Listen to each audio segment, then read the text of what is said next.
Hello my rad friends and welcome to another video.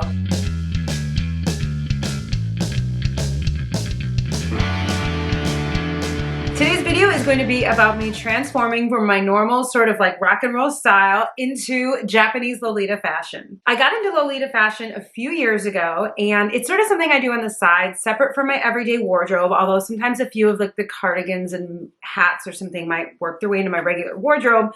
For the most part, it's like a completely separate fashion that I do on the side for fun. And in today's video, I'm going to be transforming, I'm going to be putting on an outfit and just talking a little bit about Lolita fashion. If that sounds good to you, then stick around. So there are three main types of Lolita fashion. There's sweet, classic, and gothic. And I can explain a little bit about those, but I am pretty much just a sweet Lolita. And what that means is that here in my Lolita collection, the themes and colors are mainly what you would consider like sweet Lolita. So that's going to be a lot of pastels. And the shape of the skirts is very specific. It's what's known as a cupcake shape. So that means that it's a square piece of fabric that's gathered tightly around here, and it gives a cupcake shape to the dress when you have a petticoat underneath.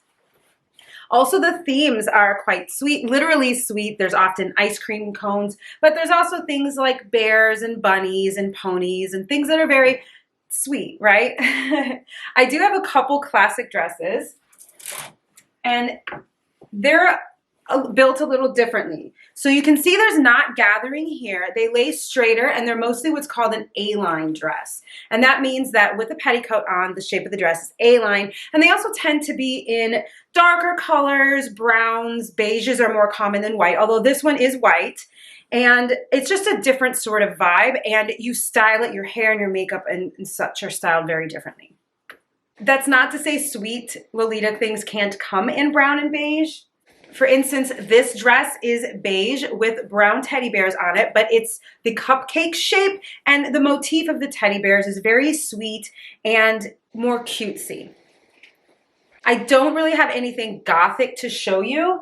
This dress is probably the closest I have, but it's actually more of a black classic dress, and that has a lot to do with both the shape, but the detailing, the lace, etc., etc. It's not just about color palette. You can have black dresses in sweet, classic, and gothic. The dress I'm going to be wearing today is sweet but black, just like I said. So today's dress, it's actually the first time I'm wearing this dress. It still has the tag on, and it's a black dress with pink, light yellow, blue, and white details. So how I'm going to pick out my co-ord, which is a name for a coordinate or a Lolita outfit, is I think I'm going to accentuate the yellow, which I'm pretty excited about. So I'm going to pick out a yellow blouse. Now this is a jumper skirt, and in Lolita fashion, it's very rare to show the shoulders.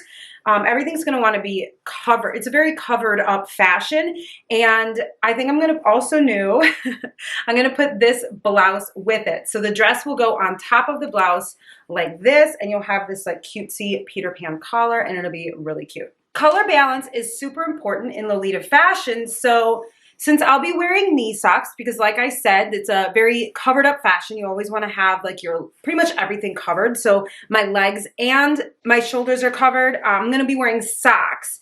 And since color balance is pretty important in Lolita fashion, since I have a yellow blouse and I'll be wearing black shoes to go with the black dress, I'm going to get some yellow socks. So I've decided to go with these socks because they actually match the dress, and they have the pony on them and the marshmallow here. I have other socks that could have worked, such as these. For instance, if I was going with a pink blouse, I might have, or a blue or lavender blouse, I might have gone with this.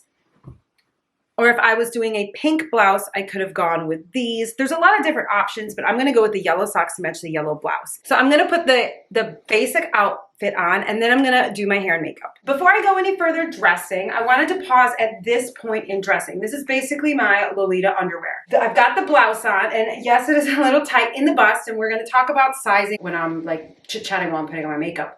But I've also got these on, and these are Lolita bloomers. Now, if there's anything that makes people think that Lolita fashion is kind of like weird, it's the bloomers. Because Lolita fashion is all about keeping a lot of your skin covered, I wear these long bloomers, even with outfits where it's not like quite stylistically appropriate. These type of long bloomers tend to be seen in classic Lolita and in what's called old school Lolita, which is basically just a style of Lolita fashion that was from when it was first starting out, and it's definitely a more Victorian inspired look.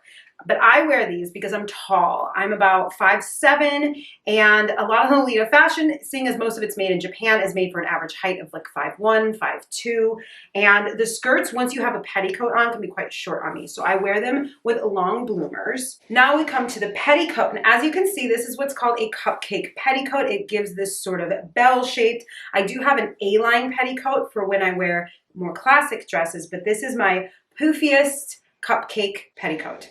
And now I'll put the dress on over it. So this is me with the dress on. We're not done yet. We've got a lot of accessories, hair, and makeup stuff to do, but this is the foundational outfit. The first thing I'm gonna do is put on a wig cap because we're gonna be wearing a wig today. And before I do my makeup, I wanna have my hair pulled back. I don't wanna have to be putting this wig cap on over my makeup and potentially smearing it. So, you guys have never put on a wig? Hello, hi. You never put on a wig cap before? You just sort of, this is how I do it. I don't know if this is like how, you know, people in general do it. I get it up right to the hairline. You can see the spot in my hairline where my hair doesn't grow. And then I sort of pull it up like this. And then I just sort of try to make this as flat as possible because I don't want to have bumps in the wig. So I just sort of bend it forward and then we're going to pin it like that. And for that, I'm using like bigger pins. And then I like to use, I don't know what these type of clips are called, but these types of clips for the hairline. I find they stay a little bit better than bobby pins.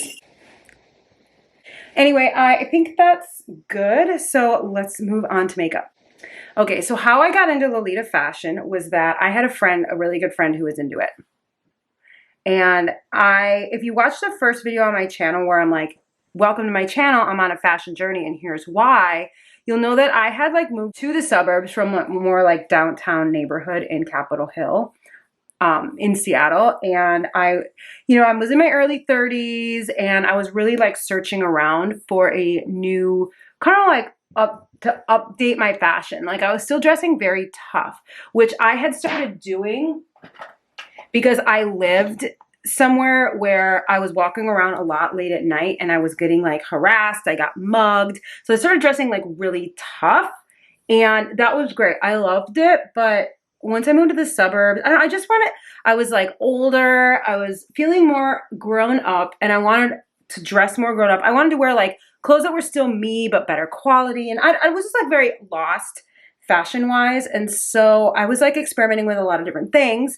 And a friend of mine was like into Lolita fashion. And she was like, well, here's this fashion you should try. I think you really like it. Because I was starting to dress in like cutesy things and try out cutesy styles. And the ironic part is that I actually lived in Japan for 2 years from 2010 to 2012. And I didn't really know what it was. Like I remember going to Harajuku and seeing some girls and they were just like dressed in Lolita. I didn't know it was Lolita at the time. I was just like, what are they wearing? But yeah, so the ironic thing is that I lived there and I had no idea what it was. And I didn't learn about it until I moved back to America. So that's kind of ironic. So my base for Lolita is pretty easy because I don't, do any contouring. So this is a makeup style where you want to have like a round face. So I'm not going to try to go like sculpt out my cheekbones or my chin or anything like that. So anyway, so she showed me this fashion and I thought it was really cool. And, you know, I went through a phase where I was like trying to dress like it, but doing a bad job. And I look back at the photos and I'm embarrassed now. And they call that having an Ida phase. Ida is Japanese for like ouch or something. So I had my Ida phase where I cringe to look back at the pictures, but like, let's face it, we all have cringy phases when we like try new fashions. So, you know, it is what it is. I introduced another one of my friends who's like into rock and roll to the fashion. And she had something very interesting to say. And she said that Lolita is more punk than punk. And I think that's pretty true because I could wear like the punkest outfit, the most rock and roll outfit. I mean, I've got friends and stuff with mohawks and no one bats an eye. It's just like, oh, some punks. I wear Lolita and people are like, what the fuck are you wearing? I mean, like people, they think it's weird. They don't understand. And honestly, it takes more guts to wear this than it does to like dress rock and roll. A pair of fishnet tights is something that you could see on a high fashion runway now, but I I don't think you'll see too many brands putting out stuff like this. Oh, hi. And so I find it like very rebellious, and I kind of like that. I also love like the color matching and the fine, and it's like collectible too, so it's like fun to track down different things. During the pandemic, I got out of wearing it because this is a very like social fashion. The Lolita community in Seattle plans like meetups and such. And with no meetups, I, kind of filled my free time with other things. I started this YouTube channel, for instance. And now that the pandemic restrictions have eased, I find that I don't really have the free time to do this anymore because, like I said, I found other ways to spend my free time. So now I don't have as much free time to wear this as I would like. So I don't know. It's something where I don't know how I'll feel about it going forward. But for now, I'm still really enjoying it. Okay, now I'm going to do my blush, and I'm going to do very round blush near my eyes. Now, I was talking about sizing in Lolita, and this is another reason why I've kind of gotten out of Lolita fashion is because I'm really sick. I'm really sick of having to like battle trying to wear clothes that are just not made for my body type. Now, number one, I'm tall. As I said before, a lot of these clothes are made for someone shorter, and that's not just so that the dresses are too short, but like they don't fit right. Like they come up too high under my armpits. The waistlines are around my ribs. Like that's bone, that's not getting any smaller. And dresses, most of the Lolita dresses are made for Japanese people. And because they're smaller, because their proportions are smaller, their stomachs are just smaller all around. They're just like, because they're shorter, their frames are just smaller. And a 32-inch stomach in Japan is like quite big. So to find the dress with a 32-inch waist, that means a lot of dresses aren't made to go that big. There are companies that will make plus size dresses, but all they really do is they make the back part, like they'll make the back part with elastic in it. And they may make it a little longer, but they'll just like make the skirt longer. But they're not like shaped right. They'll still have a very shallow cut to the bust, the shaping of the bust. Even if it stretches in the back, the front of the dress is not shaped for a larger bust. It just sort of like squishes them down, kind of like a sports bra, into like one like uniboob. So it's kind of demoralizing to be constantly wearing clothes that are just like not made to fit you.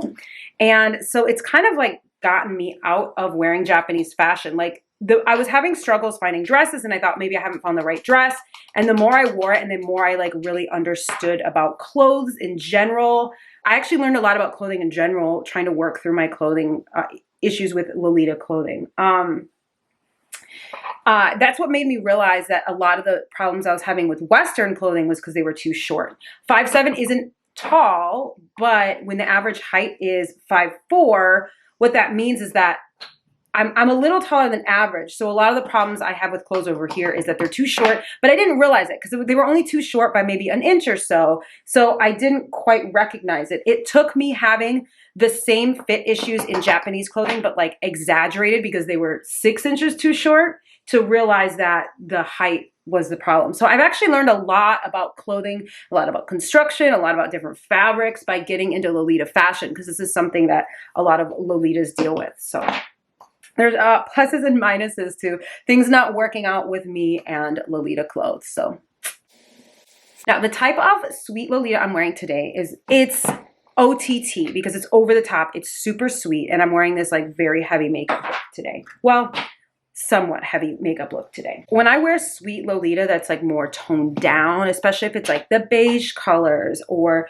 the ivory colors or the darker colors, dark reds and dark blues and greens, I wear a lot less makeup. And when I was first into Lolita, that was like the type that I did because I don't know, I thought that like this type with the super amounts of blush and the ponies and the kittens, I was like, oh, that's not me. That's so childish. I don't like that. But now I'm like, I don't really give a fuck.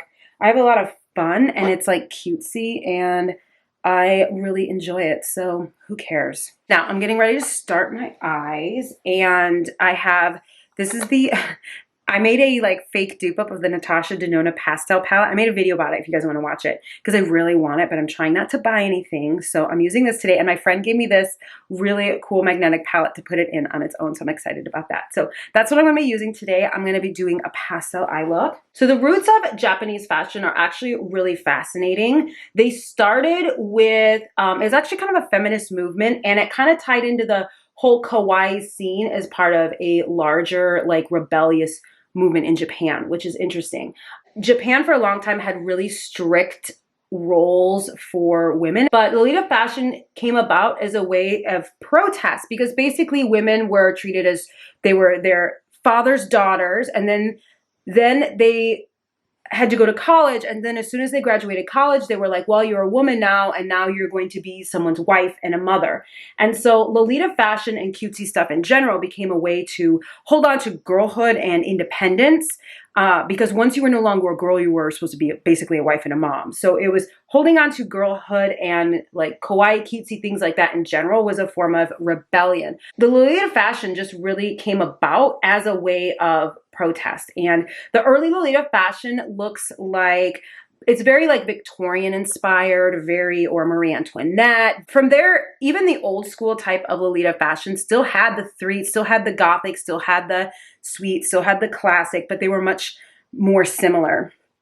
They've kind of grown apart over the years, and now you've got a huge differentiation between them. Okay, now I'm gonna put glitter on because this is like a really cutesy look. So that is going to dry. That's going to take a couple more minutes to dry, but I'm going to put a little face glitter on. Okay, so I'm going to put a little glitter here. Just carry it onto the eyes. It's common, like, I don't know, if you watch like a lot of kawaii makeup tutorials, first of them, a lot of them are older. I think that kind of style went out of style, although I think some of it blurred and kind of morphed into e-girl. But I think this was like pretty popular in Japan, especially like 10 years ago. Putting glitter under your eye, it's like Larm. I don't know. Everything's starting to come back and go full circle now. So I don't know if this is coming back. We are going to do black eyeliner. So I'm going to do that off camera. Okay, I also had to go get my eyebrow stuff because I did my eyeliner and then I realized I didn't have any of my eyebrow stuff. So I'm going to do my eyebrows real quick. Lolita fashion has like not the best reputation because a lot of people think it's like weird. And I can guarantee you that like the people that I know that do Lolita fashion are just in it because it's like really fun. But it has a lot of bad connotations. The first one coming from the name itself. In the West, there is that book Lolita, which has basically it's gross. And you know, if you know the book, you know why. I'm not gonna like get into that. But a lot of people think that the fashion is related to the name, and it's not really true. And the book had no influence in the name. In fact, I think like a magazine showed like some of the styles back in the early days, and they just sort of like made up a name for the fashion, and the name just kind of stuck. And unfortunately, because that book isn't really popular in Japan, people just they're just like, they're fine with the name. It doesn't really matter to them because it's like a Western name, you know, whatever. So in the West, we battle with those connotations a lot. And in fact, a lot of the hashtags and such are banned because there's so many, either banned or if you search for them, you don't find things because so many people that are basically gross. It's really unfortunate because there's a lot of us that love this fashion just because it's like cutesy and fun and like, why not? And we have to battle with that stereotype, and we have to battle with that idea or people thinking it's weird a lot. But you know what? I don't care. Like my friend said, it's punk rock, right? I'm not afraid of people thinking weirdly of me, so I just do this and I wear it. Now we're gonna put on fake eyelashes. These are the same fake eyelashes I always use. They're just sort of, they were full lashes and then I cut them down to be half lashes. Okay, eyelashes are on. I don't know that I did that good of a job. I wish I had full eyelashes, but I just don't have them right now, so oh well. Before I put on mascara, actually, I'm gonna put on some brown eyeliner under my eye to make sort of like fake, bigger bottom lashes. So if you can see that, it's not super prominent on that. Okay, my lashes are on, my mascara is on. The last thing that I'm going to do, well, I think I need to add a little bit more blush around my face. Just a little on my chin, a little on my nose. So I put the white eyeliner on. I don't know that it made that much of a difference, but I like it. And now we're gonna put the wig on. Here she is. My wig is what's known as a twin tail wig. And if you have seen a lot of like Japanese cutesy stuff or anime, you'll be kind of familiar with this style. So the base of the wig looks like this. It's kind of mullety, But let me put this on. This is the base of the wig that's going to be like my bangs, the pieces around my face, and just cover up my real hair. Then I have these, what's known as twin tails. Basically, it's like on a hair clip. And you really got to wiggle them to get the clip to go like through the wig and also through the hairnet below. I've had these for a few years, so they're not in like the best shape. You can kind of like see the clips, which is not ideal. Since I've grown my hair out and also permed it, it's like a lot harder to get the wigs to stay over my natural hair. So that is, I have so many like little hairs in my face. So that is the twin tail wig. Now I'm gonna like move the camera up a little bit. We're going to accessorize my hair now. That is like the main thing that sets apart like the different Lolita styles, is the style of the hairpiece. I mean, in my opinion, I mean, there's a lot of things, but like, I think that that is one of the most like iconic. So for your traditional OTT Sweet Lolita, it's going to be one of these gigantic bows. I think that looks okay. You can't see too much of my natural hair. I think we're going to be okay. But one of the things that sets OTT Sweet apart are like the crazy number of hair accessories. I don't have a ton. I wish I had more, but it is what it is. And since yellow is like my coordinating color that I decided to focus on, I'm gonna add in, maybe back here. Just, I mean, you almost like can't go wrong anywhere you wanna put these. Maybe back there. But I do want some pink because there is pink in the dress. We're not trying to like ignore the fact that there's pink in the dress. And we're gonna put some pink here.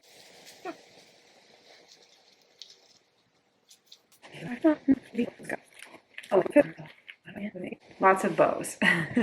I wish I had some sort of like pony accessory to go with the dress, but it is what it is.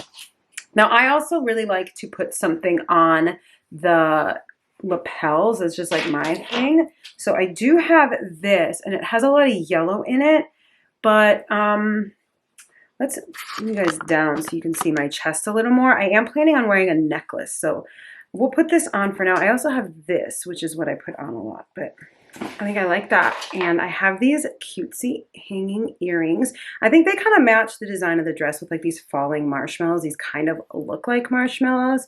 So I'm going to put these on. If I didn't say it before, OTT stands for over the top. So we're going to go over the top with my other accessories. I've got these wrist cuffs because we don't want my wrists to be bare. Heaven forbid, no. And they are black with pink and blue and yellow. Yellow is this word. Yellow bows. Plus, I've got some extra bangles that are just not necessarily by like Lolita brands or Lolita specific, but you know, a lot of people wear these in like Fairy K and other kawaii fashions. I like this one. It says, "I don't care." And this bangle with a piece of candy on it. And what next? We need rings.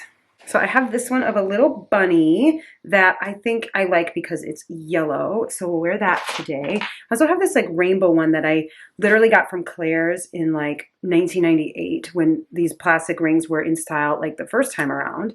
So we're going to wear that. I think that goes there.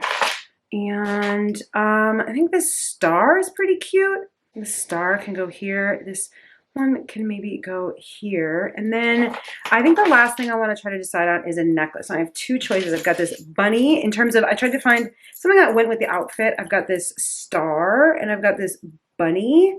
So we've got this star and I don't know about that. I don't like that it's like clear. I think I want to go with the bunny.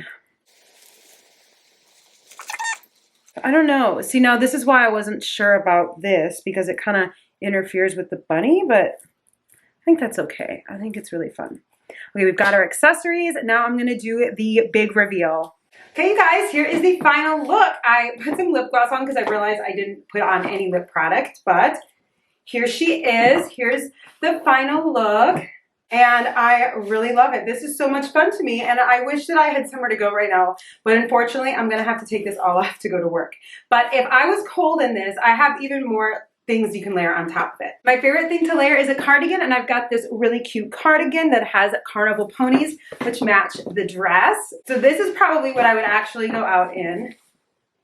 But if it's really cold out, if it's winter time, I've got a jacket that can go over it. So if I was really cold, I could put this jacket on over the dress, but let me tell you right now, I am so warm. Usually when I wear this jacket, I leave it open too because I think it like smushes down my petticoat, and I kind of like to show the outfit off underneath, right? Because I want to show that the pony here matches the pony on the jacket. So I'd probably leave it unbuttoned like this, and then I'd put purses with it. The first is a yellow bunny purse because it matches my necklace and ring, and also because it ties in the yellow. And then because that's so small and Lolita purses don't carry that much, I'd probably stack a second purse with it. And here you go. This is my outfit for on my way to a Lolita meetup. But until next week, thank you so much for watching. Bye.